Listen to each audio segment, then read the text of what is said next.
Hello, welcome again. We are solving some questions of machine design. The topic is bolt, shaft, sliding and rolling contact bearing. Question number 35 from 2014 ME-04 is a bolt of major diameter 12 mm is required to clamp two steel plates.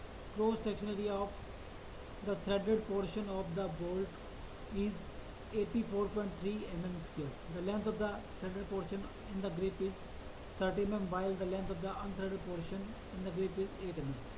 Young's modulus of material is 200 GPa. The effective stiffness in meganewton per meter of the bolt in the clamp zone is.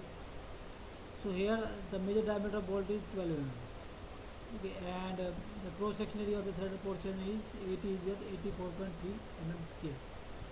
And length of the threaded portion is 30 mm, and length of the unthreaded portion is 8 mm. So now to find out the combined stiffness, we'll find out the stiffness of each part. Suppose P be the load applied, and for the load P applied, XT and XQ be the deflection in threaded and unthreaded part respectively. So stress in threaded part is P by 80, area of threaded portion, and strain is P by 80 by E, and change in length is multiplied by LT. So from this we can have KT is your stiffness of threaded portion, that is P by XT, it will be equal to AT into E by LT. Okay. So putting the value of AT is your 84.3 and E is your 200 GPa, 200 into 10.99, and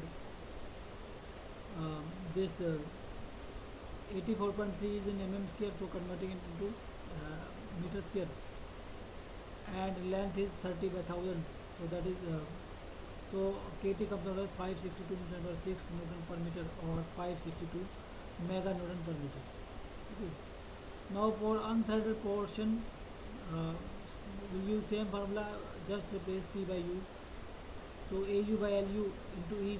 So AU is pi by 4 20 square into 2000 into 9, and LU is your 8 by 1000, and converting this 20 into meter, 20 square into meter square. So that KU will be your 2827.433 10 power 6 Newton per meter, or 2827.433 mega Newton per meter. Okay, now this is your KU and this is your KT. So equivalent stiffness is your, as both are in series, threaded portion and unthreaded portion are in series. So equivalent stiffness will be 1 by so it will be suppose K. So then the formula used is 1 by K is equal to 1 by KT plus 1 by KU. So KT is 562 and this is your 2827.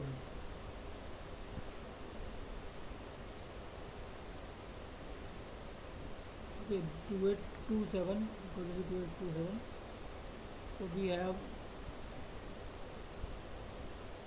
K as 465.815 meganewton per meter, because these are also in meganewton per meter. So answer is 465.815 meganewton per meter.